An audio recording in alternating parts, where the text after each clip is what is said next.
네, 우리 오늘 로마서 4장 말씀을 통해서 하나님의 말씀을 같이 함께 나누겠습니다. 우리가 지난 시간에 이제 4장의 이 앞부분을 살펴보면서 하나님께서 왜 은혜로 우리에게 값없이 복을 주시는가, 의롭다 하시는가, 구원하시는가에 대한 문제를 같이 함께 나눴어요.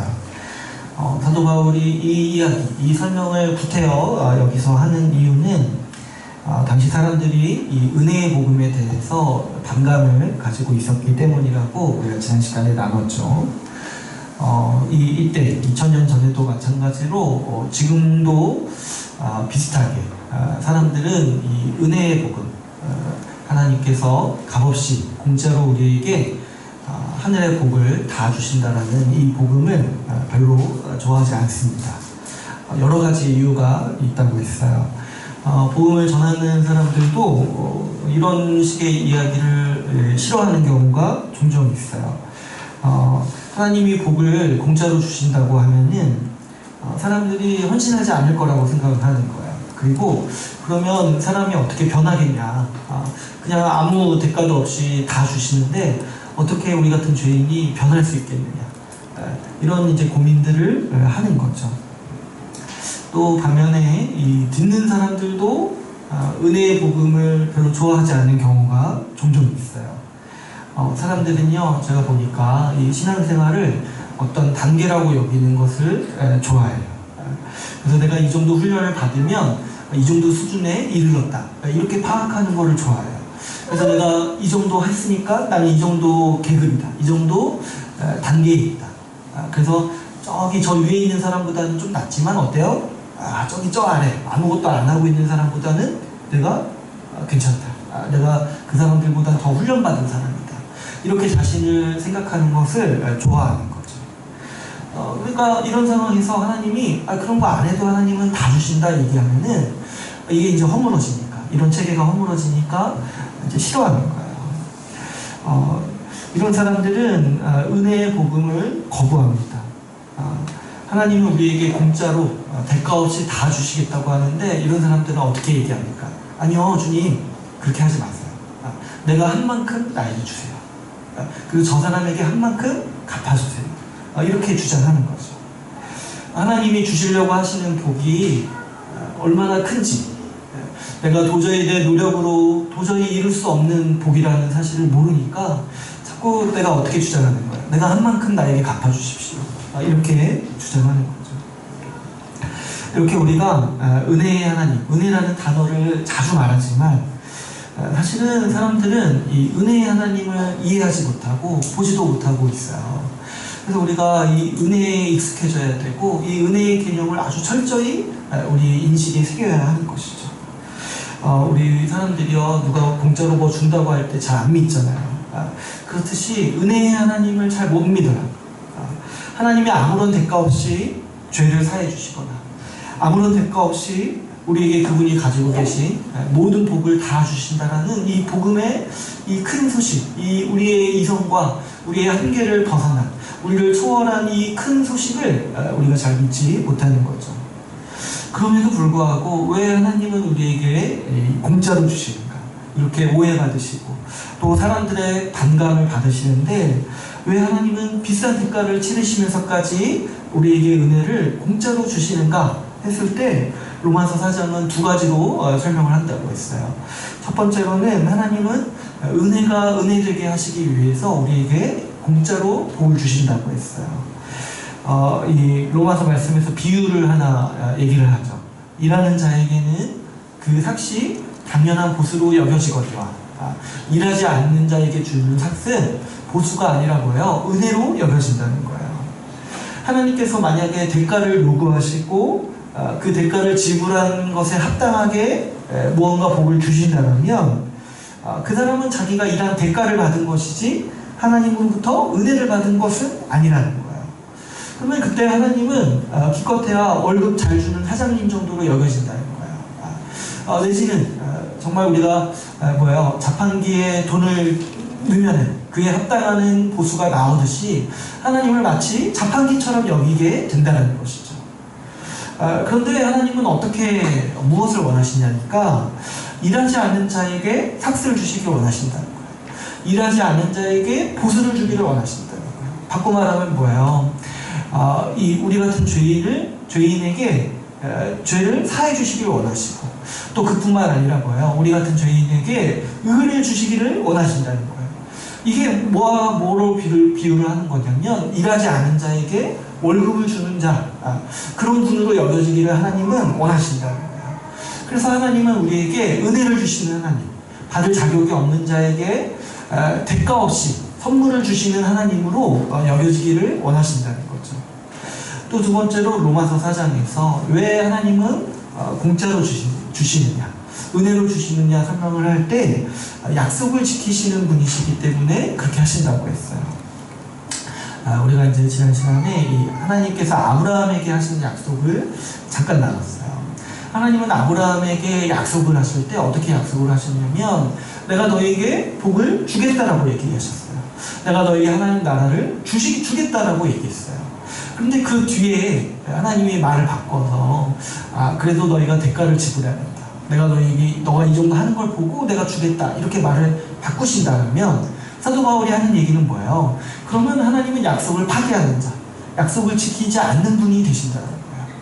하나님은 아브라함에게 분명히 아무런 대가 없이, 아무런 조건 없이 주시겠다라고 약속하셨는데, 지금 유대인들 그리고 오늘날에 이 대가를 좋아하는 사람들이 얘기하는 것처럼, 아니다, 하나님은 우리가 어느 정도 헌신해야 되고 어느 정도 대가를 지불해야지 복을 주신다, 이렇게 말한다면 하나님은 어떤 분이 되시는 거예요? 중간에 말을 바꾸시는 분이 되신다는 거예요. 주님은 처음부터 대가 없이 조건 없이 주시겠다라고 약속하셨기 때문에 지금도 우리에게 은혜로 그분의 복을 주신다라고 이 사도 바울은 우리에게 설명하고 있는 것이죠. 하나님께서는 이를 통해서 우리에게 이 은혜를 주시고 공짜로 복을 주시는 것을 통해서 우리가 어떻게 하나님을 알기를 원하시는 거예요. 하나님을 은혜의 하나님으로 알기를 원하시는 거예요. 그러면서 동시에 이 은혜를 베푸는 자, 은혜를 베푸시는 분이 어떤 분이라는 거예요. 그분이 우리의 아버지가 되신다는 것을 우리가 알기를 원하신다는 거예요. 여러분, 하나님께서는요, 어떤 좋은 회사의 사장님이 되시고 싶어 하시는 게 아니라 우리를 입양하셔서 우리의 아버지가 되시기를 원하신다는 거예요. 그것도 악한 아버지가 아니라 좋은 아버지, 은혜의 아버지가 되기를 원하신다는 거예요. 여러분, 우리가 어렸을 때 누구나 부모의 은혜를 받아서 성장하잖아요. 우리가 이제 뭐 부모님께 뭘 해서 부모님으로부터 돌봄을 받는 게 아니잖아요. 그냥 부모는 그냥 주는 거잖아요. 어떤 대가를 바라는 게 아니잖아요. 그냥 주고 그냥 이 아이가 잘 자라길 이 아이를 사랑하기 때문에 그냥 주는 거잖아요. 여러분, 뭐 집에서 뭐 밥 먹기 위해서 여러분이 부모님의 구두를 닦아본 적이 있습니까? 뭐 그런 분이 가끔가다 있을 수 있는데, 보통 좋은 아버지, 좋은 부모님은 그렇지 않잖아요. 우리가 뭘 하지 않아도 우리의 먹을 것과 입을 것을 주시고, 우리가 뭘 하지 않아도 부모가 가지고 있는 좋은 복들을 우리에게 주시잖아요. 마찬가지로 하나님은 우리에게 하늘에 계신 우리 아버지로 여김받으시기를 원하셨던 거죠. 그래서 예수님도 우리에게 기도를 가르쳐 주실 때 가장 먼저 뭘 얘기하라고 하셨어요? 아버지, 하늘에 계신 우리 아버지라고 부르라고 했어요. 이거 자체가 복음인 거예요. 우리가 이 하늘에 계신 하나님을 하늘에 계신 우리 아버지라고 부를 수 있게 된 것이 우리가 십자가 복음을 믿은 사람들이 누리는 결과요, 큰 복인 것이죠. 우리가 하나님을 아버지라고 인식하는 것이 우리 믿음의 결과고, 복음이 우리에게 안겨주는 삶의 모습이라고 볼 수가 있습니다. 오늘은 우리가 지난주에 제가 말씀드린 대로 이 로마서 4장에서 이 아브라함에 대한 이야기를 하는 이유에 대해서 같이 한번 살펴보려고 해요. 하나님께서 이 사도 바울이 복음을 설명할 때 여기서 이제 아브라함 이야기를 이야기하는 이유가 있어요. 지금 이제 사도 바울은 이 아브라함에 대해서 다 알 거라고 생각을 하고 이야기하기 때문에 구체적으로 설명하진 않아요.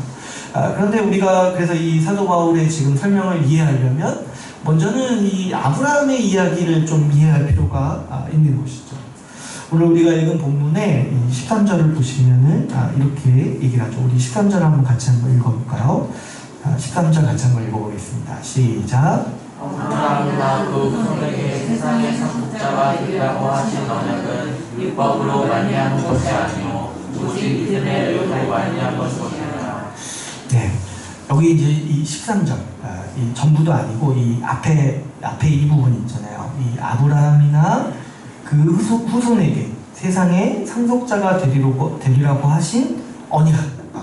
이 한 절이요, 어떻게 보면은 이 구약 전체를 요약하는 구절이에요. 이 13절이. 이 13절을, 저도 이 13절을 이해하기까지 오래 걸렸어요. 여러분도 오늘 이 13절을 이해하시면 성경의 상당 부분을 우리가 이해할 수 있게 되는 거예요. 13절에서 사도 바울은 이렇게 얘기를 하죠. 아브라함이나 그 후손에게 세상의 상속자가 되리라고 하신 이 언약.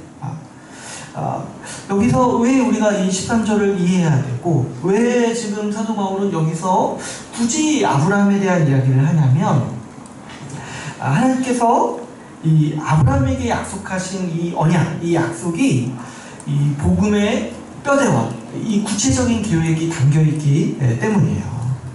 하나님은 이 아브라함에게 주시는 약속을 통해서 세상을 구원하시고 회복시키실 계획을 나타내셨어요. 그래서 우리가 하나님께 받는 복과 구원이 무엇인지 살펴보려면 언제나 이 아브라함에게 하나님이 하신 약속으로 돌아가야 돼요. 그래서 사도 바울도 예수 십자가 복음을 설명할 때면 언제나 이 아브라함 이야기를 하게 돼요. 그래서 여러분들이 이 로마서나 갈라디아서를 보게 되면은 반드시 아브라함에 대한 설명이 들어가 있는 것을 우리가 보게 돼요. 그래서 우리가 이제 아브라함의 의미에 대해서 생각을 해봐야 되는데, 이 아브라함은요, 이 창세기에 나오죠. 우리가 창세기를 볼 때 아브라함은 그저 어쩌다가 우연히 등장해서 운 좋게 하나님께 복을 받은 사람이 아니에요. 하나님은 이 인류의 아주 극심한 반역 가운데서 아브라함을 선택하셨어요. 아담 이후로 사람은 타락했죠. 그리고 계속해서 이 무리를 지어서 하나님께 반역하고 하나님을 대적하면서 살았던 게 이 인류의 모습이었어요. 그런데 이 하나님께서 은혜를 베푸셔서 계속해서 돌보셨음에도 불구하고 이 사람들의 반역과 이 하나님을 향한 적대감이 더 심해졌던 거죠. 그래서 이 노아의 홍수 때도 보면은 하나님은 한번 이 사람들의 반역을 심판하셨어요. 그래서 지면에서 사람들을 쓸어버리셨다고 표현하시는데, 이 악인들, 하나님을 대적하는 악인들을 향해서 심판하셨던 거죠. 근데 그 뒤에 이제 노아의 후손들을 통해서 또 인류를 번성케 하셨는데, 그 사람들이 또 하나님을 향해 반역하고 또 적대감을 표현했던 거예요. 그래서 하나님을 떠나서 자기들 마음대로 살려고 하고 자기들만의 세상, 자기들만의 나라를 세우려고 했어요. 그게 바로 이 바벨탑 사건인 거죠. 바벨탑을 세워서 자기들만의 도시, 하나님 없어도 살 수 있는 도시를 건설하려고 했던 거예요. 그랬을 때 이 하나님은 이 바벨탑을 무너뜨리고 다시 한번 이 인류를 심판하셨죠. 그게 이제 창세기 11장에 나오는 이야기인 거예요. 아브라함은 이제 어디에 나오냐니까 창세기 12장에 나와요. 하나님께서 그래서 그 가운데서, 이런 상황 가운데서 인류가 끊임없이 하나님을 반역하고 대적하여서 이 심판을 받고 있는 이 상황 가운데서 하나님은 아브라함을 부르셨다는 거예요. 그랬을 때 하나님은 아브라함을 부르실 때 아브라함 개인을 그냥 와서 복 주고 잘 살게 하시기 위해서 하나님께서 아브라함을 부르신 게 아니라는 거예요. 하나님은 아브라함을 부르실 때 이 세상을 구원하시기 위한 목적으로 부르셨어요. 지금 이제 인류가 계속해서 반역을 일삼고 하나님을 대적하고 있는데, 하나님이 원하셨던 건 뭐냐니까 하나님의 백성, 하나님을 예배하고 하나님을 사랑하고 하나님께 순종하면서 이 세상을 다스릴 하나님의 백성을 원하셨던 거예요. 그래서 하나님께서는 아브라함을 부르셔서 이 아브라함에게 약속을 주시면서 하나님께서 어떻게 이 세상을 회복시키시고 어떻게 이 타락한, 어떻게 이 하나님을 향해 끊임없이 반역하는 세상에서 하나님 나라를 세우실지에 대해서 아브라함에게 약속으로 그 계획을 말씀해 주시는 거죠. 그게 이제 창세기 12장부터의 내용인 거예요. 그래서 이 아브라함의 이야기는 성경의 큰 뼈대라고 할 수가 있어요. 아주 이 뼈 중에 가장 중요한 게 뭐야? 이 척추죠, 척추. 이 아브라함의 이야기는 성경의 척추와 같은 이 구조를 가지고 있는 거죠. 창세기 12장 이후로 이 모든 성경은 하나님께서 이 아브라함에게 하신 약속을 어떻게 실현해 나가시는지, 어떻게 성취해 나가시는지에 대한 이야기를 담고 있는 것이죠. 하나님은 그렇다면 이 아브라함에게 무엇을 약속해 주셨습니까? 우리가 이제 많이 아시다시피 이 가장 중요한 게 뭐냐면 하나님은 아브라함에게 이 자녀를 주시겠다라고 약속하셨죠. 근데 이제 그냥 자녀를 주시겠다고 하신 게 아니라 그 자녀뿐만 아니라 그 자녀의 후손이 하늘의 별과 같이 많아질 거라고 약속하셨어요. 근데 이제 이것도 이거와 더불어서 이제 바다의 모래와 같이 많아질 거라고 약속하셨죠. 아마도 이제 좀 오늘날 이제 하늘의 별이 잘 안 보이니까 우리를 위해서 바다의 모래 이런 것까지 비유하신 것 같아요. 그러니까 그 자손이 셀 수 없을 정도로 많아질 거라고 약속하셨어요. 근데 이제 그것만 약속하신 게 아니라 그 자손이 살 수 있는 땅을 주시겠다라고 약속하셨죠. 그리고 이제 어떻게 말씀을 하셨냐면 내가 너와 그 후손에게 복을 주시겠다고 하셨어요. 근데 이 복을 바꿔 말하면은 성경에서 어떻게 표현하냐면 내가 너희의 하나님이 되고 너희가 나의 백성이 될 거라고 하나님은 표현하세요. 그러니까 이 말은 무슨 말이냐면 하나님께서 아브라함의 자손을 그분의 백성으로 삼으시고 아브라함의 자손에게 아담에게 이 모든 세상을 주셨던 것과 마찬가지로 아브라함의 자손에게 이 세상을 주시겠다. 그래서 아브라함의 후손을 통해서 하나님의 나라를 세우시고 완성하시겠다라는 약속을 아브라함에게 하셨다라는 거예요. 그래서 하나님은 이 아브라함에게 하신 이 약속을 통해서 하나님 나라를 회복시킬 뜻을 보여주시고 계시는 거죠. 그래서 하나님은 이 아브라함 한 명을 그냥 이렇게 불러서 내가 너를 부자 되게 해주겠다 이런 식의 약속을 하신 게 아니라 아브라함을 부르셔서 내가 너의 후손을 통해서 이 하나님 나라를 이 땅에 다시 세우겠다라고 분명한 약속을 주신 거예요. 그래서 이 하나님의 이 모든 약속을 이 로마서 4장 13절에서 한 문장으로 요약하는 게 뭐예요? 13절에서 아브라함이나 그 후손에게 세상의 상속자가 되리라고 하신 그 언약, 그 약속이라고 이렇게 이 아브라함 언약을 한 문장으로 요약하고 있는 거예요. 13절에. 그러니까 우리가 이 아브라함 본문을 읽을 때 그냥 하나님은 아브라함을 사랑하셔서 아브라함 부자 되게 하시는구나. 아브라함 불임인데 하나님이 특별히 자손을 주시는구나. 나도 기도하면 하나님이 애를 낳게 해주시겠지. 그런 식의 성격의 약속이 아니라는 거예요. 4장 13절에서 아브라함에게 하신 약속이 뭐예요? 아브라함의 후손을 세상의 상속자로 삼으셔서 하나님 나라의 백성이 되게 하시겠다라는 약속을 하나님은 아브라함에게 주셨다는 거예요. 그래서 이 약속, 이 말씀은 이 아브라함 언약의 이 구속사적 위치를 아주 잘 우리에게 보여주고 있습니다. 여러분, 이 구약의 성도들에게는요, 이 아브라함에게 하신 약속이 뭐예요? 이 복음인 거예요.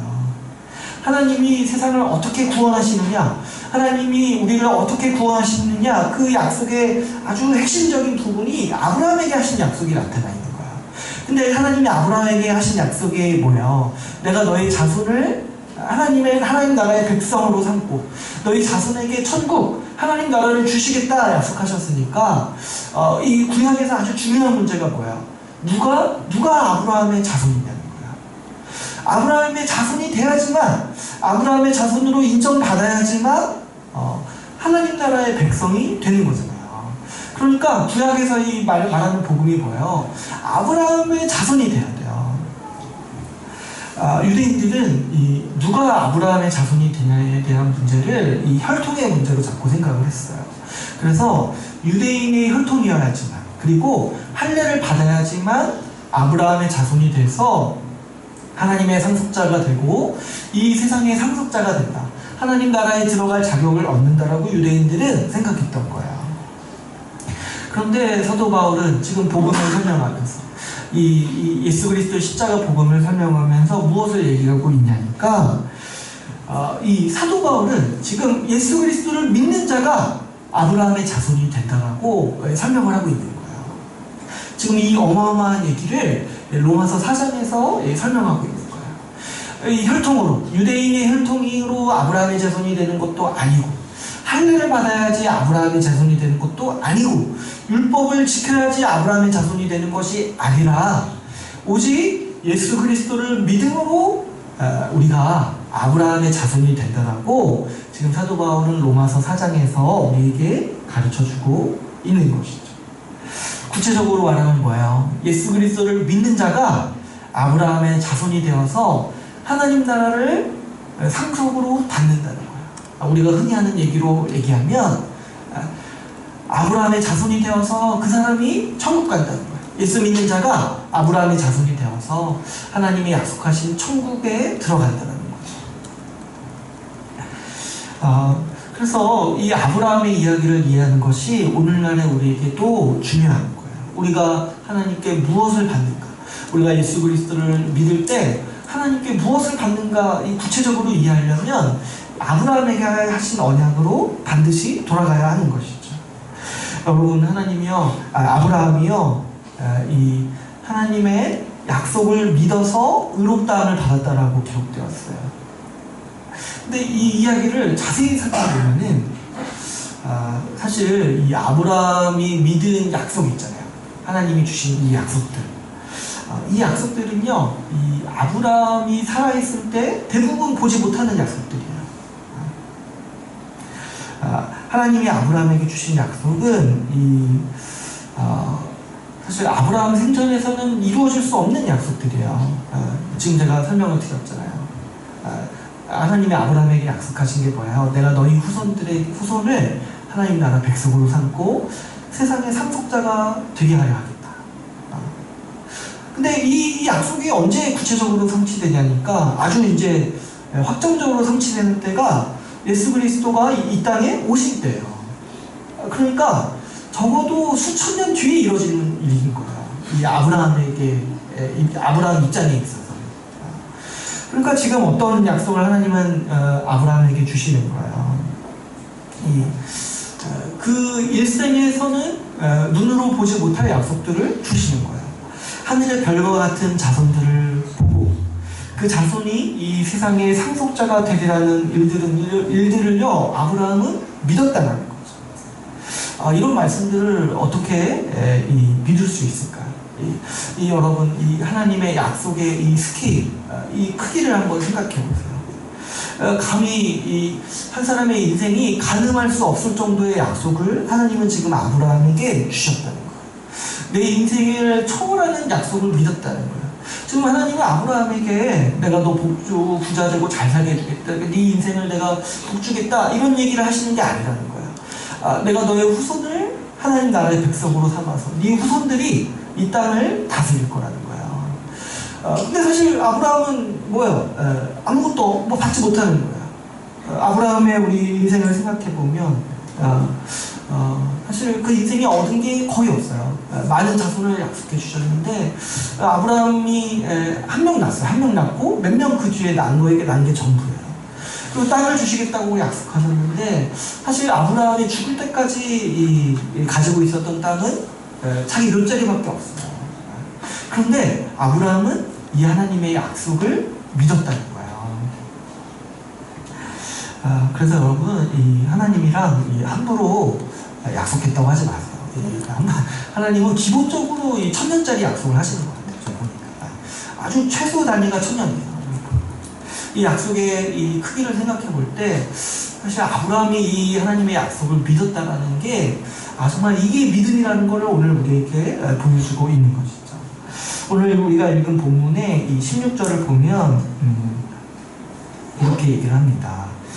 상속자가 되는 그것이 은혜에 속하기 위하여 믿음으로 된다고 얘기해요. 근데 왜 그렇게 하시냐니까 그 약속을 모든 후손에게 굳게 하려 하십니다. 율법에 속한 자에게 뿐만 아니라 우리같이 아브라함의 믿음에 속한 자에게도 그러하다는 거예요. 하나님은 우리같이 아브라함과 같은 믿음을 가지고 있는 사람에게, 믿어서 믿는 자에게 아브라함에게 약속한 약속을 우리에게 주신다는 거예요. 아브라함과 같은 믿음을 가진 우리 같은 자들에게 하나님은 아브라함에게 하신 약속에 따라서 아브라함의 후손으로 삼으신다는 거죠. 17절을 보면 하나님은 아브라함을 많은 민족의 조상으로 세웠다라고 약속하십니다. 그런데 사실 그 본문을 자세히 보면은 많은 민족의 아버지가 되게 하시겠다라고 얘기하시는데, 그런데 여러분, 만약에 혈통만으로 아브라함의 후손이 되는 거라면 아브라함은 많은 민족의 조상이 될 수가 없어요. 결코 혈통만으로 만약에 아브라함의 후손이 인정된다고 한다면 하나님은 아브라함과 같이 믿음을 가진 수많은 민족을 아브라함의 자녀로 삼으시기로, 후손으로 삼으시기로 작정하셨기 때문에 이 아브라함의 후손이 많은 민족이 될 수가 있었던 거죠. 그래서 이 하늘의 별과 같은 자손을 주시겠다라는 이 약속, 많은 민족의 조상이 되게 하시겠다라는 약속을 아브라함에게 이루어 주시는 거예요. 아브라함은 예수님이 오셨을 때부터 지금까지 하나님이 자신에게 하셨던 이 약속이 이루어지고 있는 것을 지금 보고 있는 거죠. 그래서 지금 우리가 살고 있는 이때는 어떤 때냐면, 지금 수많은 민족이 예수 그리스도를 믿음으로 아브라함의 자손이 되고 있잖아요. 그래서 아브라함은 이 하늘에서 하나님이 아브라함에게 하셨던 약속이 지금 성취되고 이루어지고 있는 모습을 보고 있는 것이죠. 그렇다면 이 하나님께서 의롭다고 하신 이 아브라함의 믿음이 무엇인가? 오늘 본문에서 보면은 이 아브라함의 믿음에 대해서 자세히 또 설명하고 있는데, 세 가지로 나누어서 설명을 하고 있어요. 그래서 오늘 우리가 이 아브라함의 믿음을 좀 살펴보면은, 첫 번째로 이 아브라함의 믿음은 이 하나님이 어떤 분이신지 아는 믿음이라고 할 수가 있습니다. 17절에 보시면 이렇게 얘기를 하고 있죠. 17절 우리 한번 읽어볼까요? 17절 같이 한번 읽어보겠습니다. 시작. 이렇게 되면 내가 너희 나를 민족의 조상으로 세웠다 증거했더니 그가 우리가 하나님은 죽은 자를 살리시며 없는 것을 있는 것으로 부르시는 이시니라. 네, 아브라함의 믿음은 어떤 믿음이었냐니까, 첫 번째로 하나님이 어떤 분이신지 아는 믿음이었어요. 아브라함이 하나님을 어떻게 알았다고 했어요? 하나님이 죽은 자로 살리시고 없는 것을 있는 것으로 부르시는 이시라는 사실을 알았어요. 근데 여기서 이 없는 것을 있는 것으로 부르신다. 이 표현이 뭐냐면, 이 표현은 이제 여러분, 없는 거를 있는 것처럼 얘기하는 사람은 어떤 사람이에요? 사기꾼이죠, 사기꾼. 근데 이제 하나님은 어떤 분이시냐니까, 없는 것을 있는 것으로 부르신다는 거예요. 근데 왜 하나님은 이렇게 하시냐니까, 하나님은 없는 것을 있는 것으로 부르실 수 있어요. 왜 그렇습니까? 그분은 창조하실 수 있잖아요. 이 세상은 원래 없는 거였어요. 어디에 있었냐면 하나님의 계획과 생각 속에 있었어요. 그래서 하나님은 이 세상에 존재하지 않을지라도 있는 것이라고 부를 수 있어요. 왜 그러세요? 하나님은 창조하시고 만드실 수 있는 분이시기 때문에 그런 거죠. 그래서 이 성경에서 하나님이 없는 것을 있는 것으로 부르신다, 이런 표현들은 하나님이 창조주시다, 하나님이 이 세상을 만드신 분이신다, 이렇게 묘사할 때 이렇게 표현을 하는 거예요. 그래서 아브라함은 하나님이 어떤 분이신지를 믿었다는 거예요. 하나님이 창조주이시다, 하나님이 이 세상을 만드신 분이시다라는 사실을 믿었다는 거예요. 게다가 또 어떤 사실을 믿었어요? 하나님은 죽은 자를 살리시는 분이라는 거예요. 하나님은 창조주일 뿐만 아니라 전능한 능력으로 이 세상을 다스리시는 분임을 아브라함은 믿었다는 거죠. 그분은 자연 질서에 종속되는 분이 아니라는 거예요. 오히려 자연 질서를 초월하시는 분이시고, 그분 자체가 질서이신 거죠. 하나님은 세상을 만드셨을 뿐만 아니라 그분의 전능한 능력으로 다스리시다는 사실을 아브라함은 믿었다는 거예요. 그래서 아브라함이 어떻게 하나님의 이 약속, 사실 그 인생의 대부분에서는 보지 못할 이 약속을 어떻게 믿을 수 있었습니까?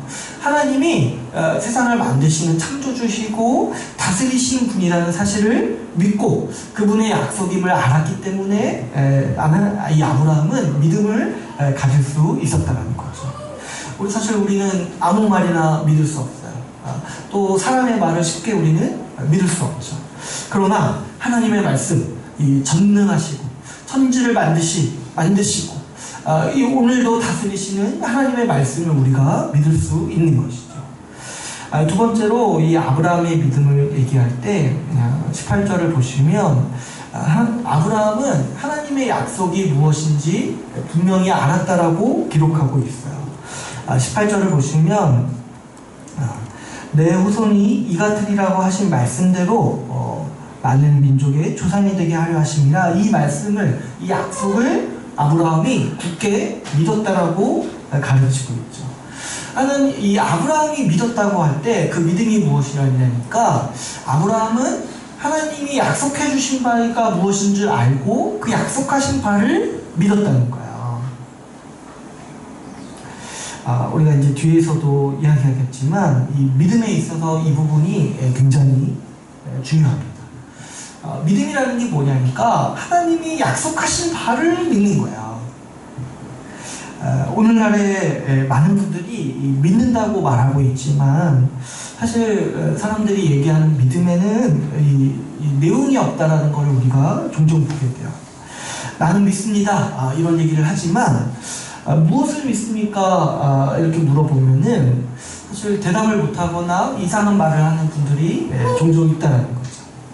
어떤 분은 이렇게 얘기를 해요. 나에게 무엇을 믿습니까? 얘기하면은 나는 하나님이 살아계심을 믿습니다, 이렇게 얘기를 해요. 그런데 그것은 하나님께서 의롭다고 여기시는 믿음이 아니라는 거예요. 심지어 야고보서에서는 이렇게 얘기해요. 이 하나님이 살아계신 거를 믿냐? 근데 그거는 귀신도 그 정도는 한다는 거예요. 그거는 우리가 말하는 믿음이라는 게 아니라 그냥 성경에서는 일반 상식과 같은 거예요. 그걸 믿는다고 해서 하나님이 의로 여겨주시는 믿음으로 볼 수가 없다라는 거예요. 어떤 분은 하나님이 내 인생을 성공해 주실 거라고 믿어요. 그런데 사실 그거는 거짓말이에요. 하나님은 그런 종류의 약속을 성경 어디에도 우리에게 하신 적이 없었어요. 하나님이 약속하시지 않았는데 하나님이 약속하셨다라고 믿는 것만큼 거짓 믿음, 허황된 믿음이 없는 거죠. 여러분, 믿음은 오늘 우리가 분명히 알아야 될 게 뭐냐면 하나님의 약속을 믿는 거예요. 하나님이 우리에게 주시겠다라고 약속하신 바를 믿는 거예요. 하나님께서 아브라함에게 약속하신 바가 무엇입니까? 제가 반복해서 말씀드리지만 아브라함의 후손을 세상의 상속자가 되게 하시겠다라는 약속이죠. 아브라함의 후손에게 하나님 나라를 주시겠다라는 약속이 하나님의 약속이라는 거예요. 오늘날 우리가 그리스도를 믿을 때 하나님은 우리를 아브라함의 후손으로 인정해 주시고 우리에게 하나님 나라를 주시는 거예요. 그게 하나님이 우리에게 주신 약속이라는 거죠. 내가 만들어내고 내가 상상한 하나님의 약속이 아니라, 그리고 저기 잘 모르는 사람이 하는 이상한 얘기, 그런 게 아니라 하나님께서 말씀으로 분명하게 성경을 통해서 우리에게 주신 약속을 믿는 것이 바로 믿음이라는 거죠. 마지막 세 번째로 이 아브라함의 믿음은 견고하여서 흔들리지 않는 믿음이었다라고 볼 수 있습니다. 우리 오늘 읽은 본문의 18절을 보면 아브라함은 바랄 수 없는 중에 바라고 믿었다라고 얘기하고 있어요. 또 19절에 보면은 아브라함은 어려운 상황 가운데 있었어요. 그럼에도 불구하고 뭐라고 얘기합니까? 믿음이 약하여지지 아니했다라고 얘기하고 있어요.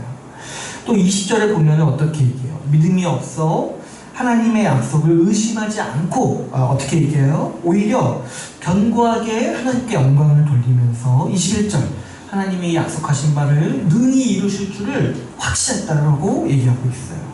지금 18절에서 21절까지 믿음에 대해서 설명할 때 주로 주요하게 강조하고 하는 바가 뭐예요? 반복해서 말하는 바가 뭐예요? 아브라함의 믿음이요, 흔들리지 않는 견고한 믿음이었다는 거예요. 우리가 이제 아브라함의 상황에 대해서 익히 여러분들이 많이 들으셨고 잘 알다시피 아브라함은 이 하나님의 약속을 믿기 힘들 때가 있었어요. 어떤 겁니까? 하나님은 분명히 아브라함에게 수많은 자손을 주시겠다라고 약속하셨는데 아브라함은 그 인생 거의 죽기 직전까지 자녀가 없었어요. 한 명이 없었다는 거예요. 근데 약속은 뭐예요? 하늘의 별과 같이 많은 자손을 주시겠다는 거예요. 그리고 제가 아까도 얘기했지만 하나님께서는 분명히 아브라함에게 땅을 주시겠다라고 약속하셨는데 아브라함은 죽을 때 자기 묘자리 하나 얻은 게 그 인생에서 가지고 있던 땅의 전부예요. 또 19절에 보면은 이제 심지어 어떤 상태까지 갔던 거예요. 그와 그의 아내 사라가 자기뿐만 아니라 아내까지 100세가 되도록 이 자손 한 명이 없었다는 거예요. 아이 한 명이 없었다는 거예요. 근데 사실 뭐 100세가 될 때까지 아이 한 명이 없는데 내가 수많은 자손의 아비가 되리라는 걸 믿는다는 거 있잖아요. 이게 믿음이라는 거예요. 왜 이걸 믿는 거예요? 이게 사실 말도 안 되고 이해할 수 없어요. 근데 왜 이걸 믿을 수 있냐니까 전능하신 하나님, 없는 것을 있는 것으로 부르시는 창조주시고 죽은 자도 다시 살리시는 그 전능하신 하나님이 약속하셨기 때문에 그거를 믿었다는 거예요. 근데 이 믿음에서 어떻게 했다는 거예요? 흔들리지 않았다는 거예요. 하나님이 능히 이루실 줄을 확신했다는 거죠. 심지어 언제 또 100세가 되어서 이 사라의 태가 죽은 것 같이 임신할 가능성이 제로였는데 그때도 아브라함은 흔들리지 않고 확신했다는 거죠. 믿음으로 확신했다는 거죠. 왜 그렇습니까? 전능하신 창조주 하나님을 알았고 그분이 약속하신 바를 분명히 알고 의지했기 때문이죠. 또 아브라함의 이야기 중에 이런 얘기도 있죠. 아브라함이 100세가 되어서 낳은 자식이 이삭이었어요. 근데 하나님께서는 이 이삭을 번제로 바치라고 말씀하시죠. 근데 그럴 때 아브라함은 그 말씀에 순종해요.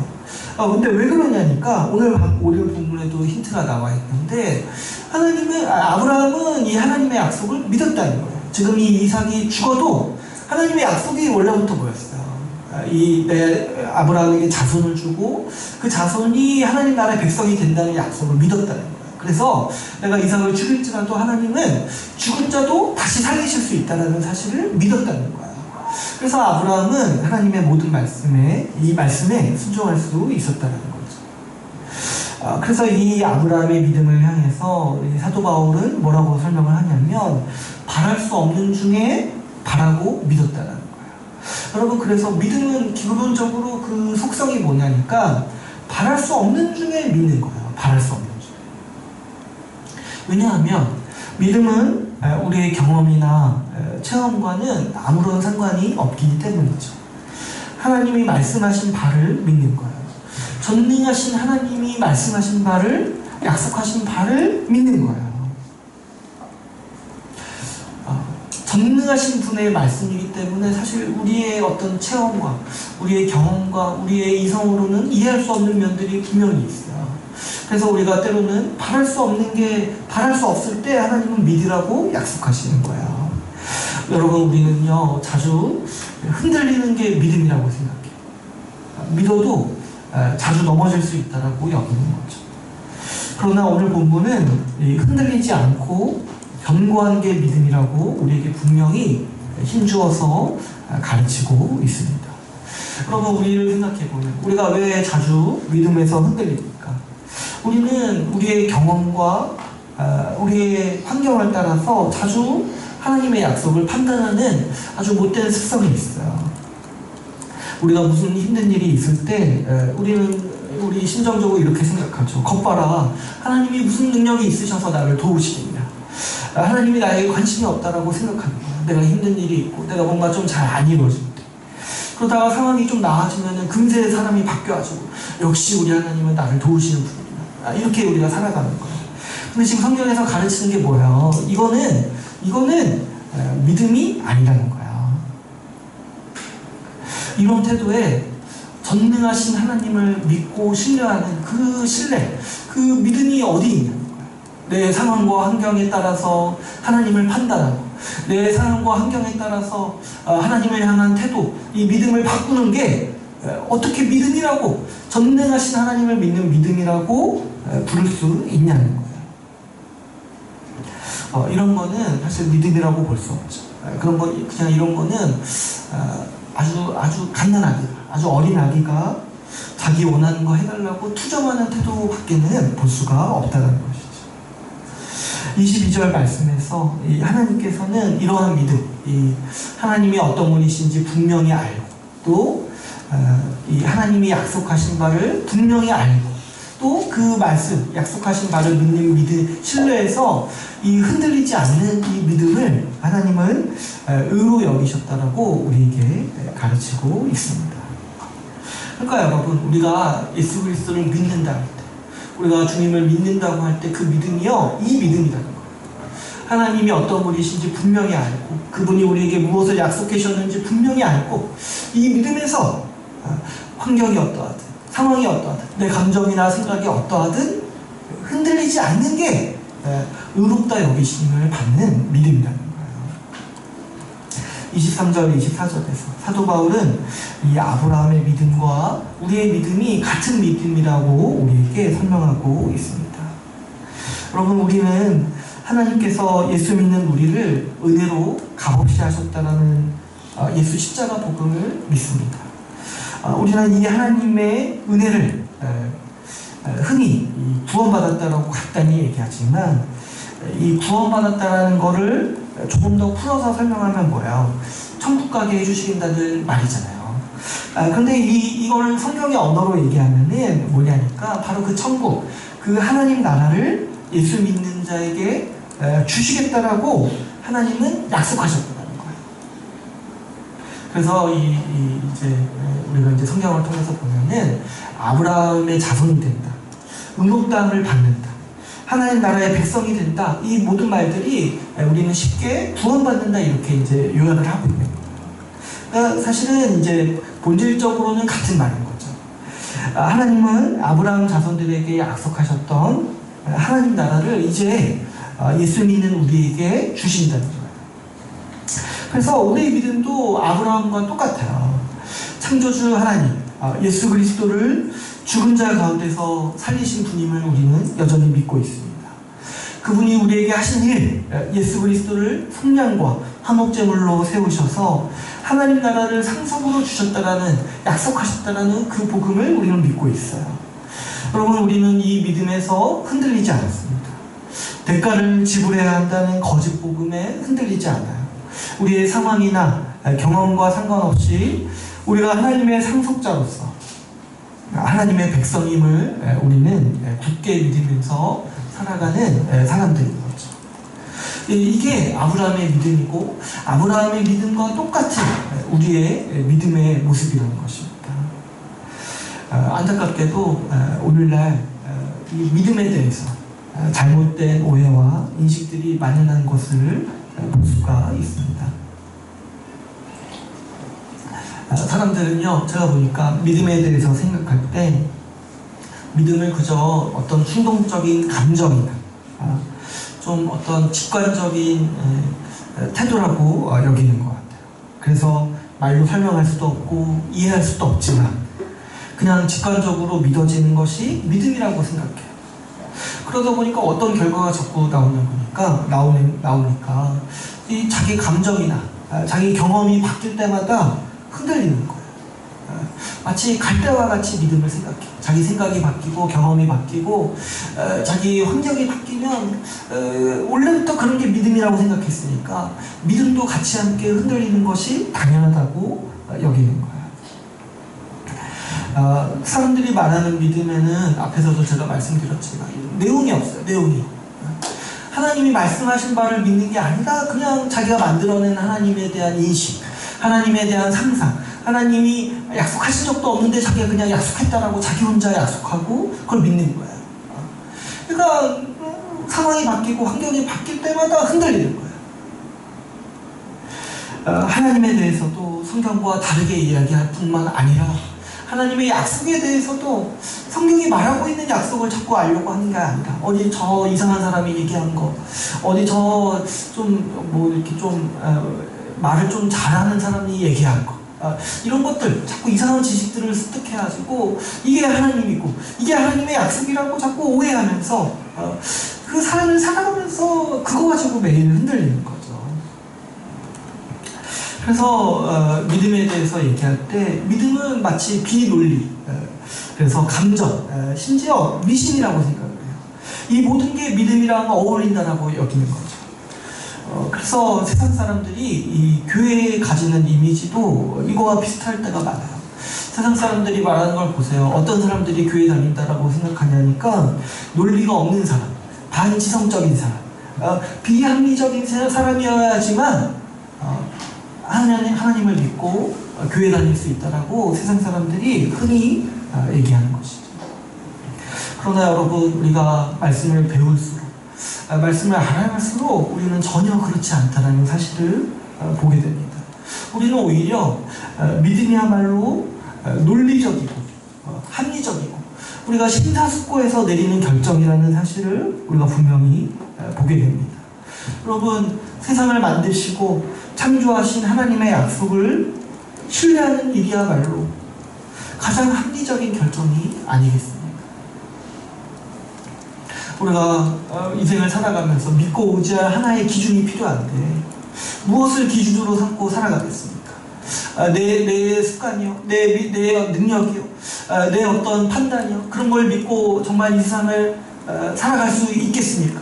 그거야말로 오히려 정신 나가는 일 아니에요. 우리 이제 한 30년 살아보면 알잖아요. 우리 20년 살아보신 분도 있지만 조금만 더 살아보세요. 30년 살아보면 분명해지는 게 없어요. 세상에 믿을 만한 게 정말 나는 못 믿겠구나. 여러분, 수없이 내가 나를 속여왔잖아요. 내 능력이 뭔지 알잖아요. 그런데도 세상이 말하는 건 뭐야? 너 자신을 믿으라는 거야. 너 자신을 신뢰하라는 거야. 근데 사실 저는 그것만큼 어리석은 일을 보지 못하겠어요. 어떻게 나같이 형편없고 나같은 죄인, 나같이 정말 가망 없는 자, 이렇게 능력이 없는 자, 이렇게 작은 자를 어떻게 믿고 이 험난한 인생을 살아가라고 말할 수 있겠습니까? 오히려 성경에서 아주 우리에게 안식을 주고 우리에게 평안을 주는 메시지를 우리는 볼 수 있어요. 전능하신 하나님이 우리의 인생에 대해서 말씀하신답니다. 믿음은 하나님 천지를 만드시고 전능하신 능력으로 세상을 다스리시고 우리 그 세상을 다스리실 뿐만 아니라 우리에게 복을 주시겠다고 약속하시는 그 약속을 믿는 거예요. 오히려 이 자기 경험을 의존하는 일이 어리석고 자기 판단을 의존하는 일이 아주 비논리적인 생각인 거예요. 사람이 근본적으로요 자기의 인생을 해석할 수가 없습니다. 우리가 이제 옛말에 그 세옹지마라는 말이 있잖아요. 그 세옹지마 뜻이 뭐예요? 비슷한 말도 있죠. 전화이고 이런 게 뜻이 뭐예요? 좋은 일이 생겼는데 그게 나중에 나에게 나쁜 결과를 가져올 수 있다. 또 바꿔서 말하면 어때요? 나쁜 일이 생겼는데 그게 나중에 좋은 일을 가져올 수 있다는 거예요. 그러니까 사람은 막상 그 일을 겪을 때 그게 나에게 좋은지 나쁜지 판단을 내릴 수가 없는 거예요. 그냥 인생을 좀 지나간 뒤에 각종 지혜와 통찰을 가지고 고찰해 볼 때 그게 내 인생에 좋은 일이었구나. 이런 것들을 겨우겨우 판단할 수 있는 게 사람의 판단 능력이라는 거예요. 그리고 사실 사람은 자기 생각이나 자기 경험이나 자기 어떤 그 논리를 가지고 자기 인생을 해석하는 일에 굉장히 취약한 존재인 거죠. 그러나 우리 하나님의 말씀을 믿고 살아가는 태도는 어떠합니까? 전지전능하시고 우리의 인생을 아시고 우리의 인생을 설계하시고 또 우리 인생을 향해서 복되게 하시려고 계획하시고 우리를 향해서 선하신 뜻을 가지고 계신 그 하나님을 신뢰하는 일이야말로 우리에게 얼마나 복되고 우리가 얼마나 합리적인 선택이라고 할 수 있겠습니까? 전능하신 하나님의 약속을 믿고 신뢰하는 태도야말로 가장 지혜롭고 가장 논리적이고 가장 합리적인 판단이라고 할 수 있는 것이죠. 여러분, 오늘 본문을 통해서 우리가 분명히 알 수 있듯이 하나님은 우리에게 무엇을 약속하셨습니까? 그분은 예수 믿는 우리에게 하나님 나라를 주시겠다라고 약속하셨습니다. 여러분, 하나님 나라를 우리에게 주시겠다라고 하나님이 약속하셨다. 그래서 13절 말씀, 이 세상의 상속자가 되게 하신다는 거예요. 세상을 우리에게 주시겠다라고 하나님은 약속하셨다는 거예요. 우리가 예수 믿고 받는 모든 복이 이 하나님 나라와 다 관련이 있습니다. 우리가 예수님을 믿을 때 하나님은 성령을 주시고 하나님 나라의 통치를 베푸십니다. 교회를 통해서 하나님 나라의 복을 누리면서 살아갈 수 있도록 하시죠. 우리가 교회 안에서 말씀을 듣고 서로를 돕고 사랑하면서 살아가는 모든 삶이 하나님 나라에서 누릴 수 있는 복들이에요. 마지막 날에 예수님은 다시 오셔서 이 세상을 새롭게 하십니다. 새하늘과 새 땅으로 이 세상을 만드시죠. 그리고 약속대로 어떻게 하시냐니까 우리에게 주시는 거예요.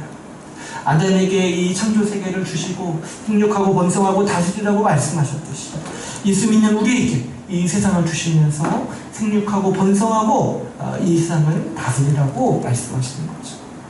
여러분, 하나님이 우리에게 약속하신 바가 무엇이냐니까 우리에게 이 세상을 주시겠다는 거예요. 이 세상, 이 천지 만물을 우리 예수 믿는 자에게 주시겠다라고 약속하셨다는 거예요. 그래서 우리가 세상을 바라볼 때 우리는 항상 기쁨이 있죠. 내게 될 거잖아요. 제가 요즘에 이제 교회 올 때, 출근할 때 걸어서 많이 오는데, 그래서 이 세상을 볼 때마다 기쁨이 있어요. 내 거잖아요, 내 거. 하나님이 나에게 주시겠다고 약속하신 세상을 보는 게 항상 기쁨이고, 큰 평안이 있고, 큰 위로가 있고, 큰 만족이 있어요. 지금은 물론, 좀 이제 법적인 문제가 있어요. 내 거라고 주장하기에. 근데 하나님의 약속은 무엇이냐니까 이 세상을 나에게 주시겠다는 거예요. 이 약속을 생각해 볼 때마다 세상에 내가 걱정하는 많은 문제들이 굉장히 작아지는 걸 볼 수 있어요. 내가 세상을 상속받는데 사실 지금 먹고 사는 게 뭐가 그렇게 중요하냐 하는 생각이 드는 거죠. 내가 세상의 상속자인데 내가 지금 집 걱정하고 뭐 미래 걱정하고 이게 뭐가 그렇게 크냐. 물론 이제 힘들 땐 힘들죠. 그러나 그럼에도 불구하고 세상의 상속자잖아요. 세상의 상속자인데 뭘 그렇게 걱정하면서 내 몇 년 안 되는 인생을 살아가냐 이런 고민이 있는 것이죠. 여러분, 우리가 이 하나님이 우리에게 주시는 약속에서 흔들리지 말아야 돼요. 주님이 우리에게 약속하신 게 우리의 고난을 면제해 주시거나 우리의 욕망을 이루어 주시겠다라는 그런 약속을 우리에게 하신 적이 없으세요. 하나님은 우리에게 하나님 나라를 우리에게 주시겠다라고 약속하신 거예요. 우리의 현실이 고달플 때 우리는 자주 믿음에서 흔들리기도 합니다. 우리도 바랄 수 없을 때가 살다 보면 있는 거죠. 다른 사람에 비해 조촐하고 자랑할 것이 없는 삶을 살 때 이게 어떻게 상속자의 삶이냐고 반문할 수 있어요. 그런데 이제 상속자라는 건 기본적으로 뭐래요? 지금 누리는 게 아니라 미래에 완성될 것을 바라보고 있는 거예요. 우리가 받은 약속을 기억해야 돼요. 우리는 하나님 나라를 약속받았습니다. 하나님께서 우리에게 주시려는 복은 인생의 성공이나 안락이 아니라 하나님 나라인 거죠. 그리고 이 복이 하늘에 속한 신령한 복이요 우리의 가장 큰 행복을 위해서 주님이 준비하신 선물인 것이죠. 하나님은 이 하나님 나라의 복락을 지금도 우리에게 주시고 있으십니다.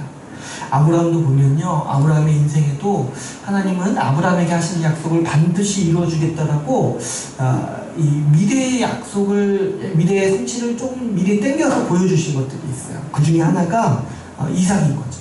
이 이삭의 후손이 하늘의 별과 같이 많아질 거라는 보증으로 미리 이삭을 보여주신 거예요. 만약에 그것도 없었다라면 사실 이제 굉장히 아브라함은 힘들었겠죠. 죽을 때까지. 사실 이제 자손이 없이 죽고 나면은 하나님의 약속도 이루어질 수 없었지만 어쨌든 이삭이 그런 의미가 있어요. 미래에 하나님께서 숨어있는 수많은 자손을 주실 거라는 약속을 미리 보증으로서 보여주시는 거예요. 오늘날에도 하나님은 우리에게 우리가 세상을 상속으로 받을 것이라는 약속을 보증으로 보여주시는 것들이 있어요. 그 중에 하나가 뭐냐면 바로 이 교회인 거예요. 교회는 마치 이 하나님 나라에 대한 보증과 같은 하나님이 주시는 복인 거예요. 여러분, 보증이 뭐냐니까, 성경에서 말하는 보증이 뭐냐니까 지금으로 말하면 계약금과 같은 거예요. 계약금이 뭡니까? 원금에 대한 이익을 일정 부분 주는 거잖아요. 나중에 원금이 뭐 1억이면은 그 중에 계약으로 10분의 1 정도를 주면서 1억에 대한 유익을 미리 땡겨서 누리는 게 계약금에 대한 원리예요. 성경에서 보증이라고 말하는 거는 바로 이 계약금에 대한 의미를 담고 있어요. 그러니까 뭐야? 마지막에 우리가 누릴 복이 이 하나님 나라의 완성을 다 누리는 거야. 그런데 그때까지 우리가 기다리고 그러면 너무 지칠까봐 하나님은 보증으로서 미래에 누릴 복을 미리 땡겨서 주신다는 게 약간 좀 이렇게 약간 시쳇말이지만 아무튼 이해가시죠? 미리 주시는 거야. 미리 마지막에서 누릴 하나님 나라의 완성될 복락을 미리 우리에게 주시는 게 뭐냐니까 우리가 성령 받아서 누리는 삶이요, 우리 교회에 주시는 복락이라는 거예요. 그래서 이 교회는요, 하나님 나라의 이 보증과 같은 거예요. 그래서 우리가 교회를 통해서 서로 사랑하면서 또 서로 도우면서 살아갈 때 그게 기쁘잖아요. 근데 그 기쁨이 뭐냐니까 하나님 나라, 원래는 하나님 나라에서 우리가 완성될 나라에 들어가서 누리는 복락인데 하나님이 우리를 위해서 미리 우리에게 주시는 복들이라는 거예요. 우리가 말씀을 배우고 말씀을 들을 때 하나님에 대해서 알아가고 하나님의 영광을 보는 게 기쁘잖아요. 근데 그 기쁨이 뭐냐니까 하나님 나라에서 우리가 하나님의 얼굴을 대면하여서 볼 것이고 그분의 영광을 눈으로 보듯이 볼 텐데 그때 그 기쁨을 미리 지금 말씀을 통해서 보여주시는 게 하나님께서 우리에게 주시는 복에 대한 보증이요, 하나님이 우리에게 주시는 복이라는 것이죠. 그래서 여러분, 우리는 이 약속을 믿고 그 약속의 시련들을 보증으로서 누리면서 살아가는 사람들인 거예요. 요즘 이렇게 또 그래서 이제 교회가 중요한 거죠. 교회가 힘들면 자꾸 뭘 의심하게 돼요. 미래를 의심하게 되는 거예요. 지금도 있는데 미래가 과연 행복할까? 지금 보증으로 주신 교회가 이렇게 이 정도밖에 안 되면 정말 미래를 내가 확신할 수 있을까? 그러니까 믿음이 흔들리는 거예요. 교회가 힘들면. 요즘 한국 교회를 보면은 그래서 사실 많이 좀 안타깝죠. 교회가 많이 힘든 상황 가운데 있어요. 또 외부의 비난을 받고 또 이 성도들 중에 또 교회 때문에 힘들다고 말하는 사람들도 종종 있는 게 그래서 사실 너무 마음이 아프고 정말 이거 빨리 회복돼야 되는데 우리 이 시대의 큰 아픔 중에 하나라고 볼 수가 있어요. 이런 상황에서 하나님 나라를 우리에게 주시겠다고 하는 약속이 희미해 보일 수 있는 거예요. 또 어떠합니까? 이 세상의 풍파가 심한 이때 우리 교회같이 작은 교회에서 하나님 나라를 누릴 수 있다고 말하는 일이 때로는 조금 힘에 겨워 보이고 때로는 좀 약간 허무맹랑한 말이 아닐까 그런 생각을 우리가 할 수 있는 거죠. 저도 목사로서 제 자신을 보면은 힘들겠다 생각이 많이 들어요. 저 자신의 부족함이나 저 자신의 한계를 볼 때마다 우리가 정말 하나님이 약속하신 복을 이 생에 누릴 수 있을까 생각을 하게 되는 거죠. 그러나 여러분, 우리의 믿음은요 여기에 속하지 않았어요. 우리의 현실이나 우리의 경험에 속하지 않았고 심지어 내가 어떤 사람인지가 상관이 없다는 거예요. 우리의 믿음은. 왜 그렇습니까? 우리의 믿음은 처음부터 하나님의 약속이에요. 우리는 하나님의 약속에서 흔들리지 말아야 돼요. 전능하신 하나님이 우리에게 하신 약속을 믿는 게 우리의 믿음이라는 거죠. 주님은 예수 믿는 우리에게 하나님 나라를 주시겠다라고 약속하셨어요. 우리는 이 약속을 믿는 거예요. 내가 어떤 사람이고 우리의 한계가 무엇이고 지금 상황이 어떻고 지금 우리 살아온 경험이 어떻고 이런 거 사실 아무런 상관이 없어요. 하나님이 우리에게 주신 약속, 예수 믿는 자에게 아브라함의 자손이 되어서 세상을 상속자로 주시겠다. 그 하나님 나라의 복을 다 주시겠다라고 대가 없이 주시겠다라고 약속하신 그 약속을 믿는 게 우리의 믿음이라는 거죠. 우리가 걱정하고 현실을 저주하고 낭만하고 그럴 수 있어요. 그런데요 우리가 기억해야 되는 게 뭐냐면 우리가 그렇게 자조적으로 살지라도 주님은 오늘날에도 교회를 회복하고 믿는 자들에게 복 주시기 위해서 지금도 일하고 계시다라는 사실입니다. 무엇보다 우리 주님은 언제든지 다시 오셔서 우리에게 이 세상을 주려고 준비하고 있으십니다. 여러분, 우리는 이 약속을 믿고 흔들리지 않는 믿음으로 살아가야 합니다. 우리의 경험이나 우리의 상황은 그리고 내 자신은 사실 믿음과 아무런 상관이 없습니다. 세상을 만드시고 전능하신 능력으로 세상을 다스리시는 하나님의 약속만이 우리가 의지해야 될 기준이고 우리가 믿고 살아가야 될 방향성이고 우리의 복인 것이죠. 우리 믿음의 전부가 하나님의 약속에 담겨 있습니다. 우리가 예수 믿는 우리에게 세상을 주시기로 약속하신 우리 주님을 믿는 믿음으로 매일을 살아가기를 바랍니다. 이제 오늘 말씀을 뵙겠습니다. 오늘 우리는 다소 좀 길게 나누는데 어쩔 수 없어요. 이 사도 바울은 지금 우리가 아브라함을 이미 알고 있다라는 가정 아래서 얘기하고 있기 때문에 이제 우리는 배워야 될 필요가 있죠. 우리가 오늘 나눈 내용들은 아브라함의 믿음이 우리와 어떤 상관이 있는지에 대해서 같이 나누었죠. 하나님은 아브라함의 후손들에게 하나님 나라를 주시기로 약속하셨습니다. 이제 예수 십자가 복음을 믿는 우리들을 아브라함의 자손으로 삼으시고 하나님 나라를 주님께서는 주십니다. 놀라운 일이죠. 저는 사실 예수 믿을 때 이 정도로 몰랐어요. 예수 믿으면 그냥 천국 가게 해주시다 이 정도로 알고 믿었어요. 근데 나중에 공부해보니까 하나님은 예수 믿는 자에게 세상을 주시기로 약속하셨답니다. 얼마나 감사한 일입니까? 하나님은 예수 믿는 자에게 값없이 의롭다고 하실 뿐만 아니라 이 아브라함에게 약속하셨던 하나님 나라를 세상을 상속으로 주신다라고 말씀하십니다.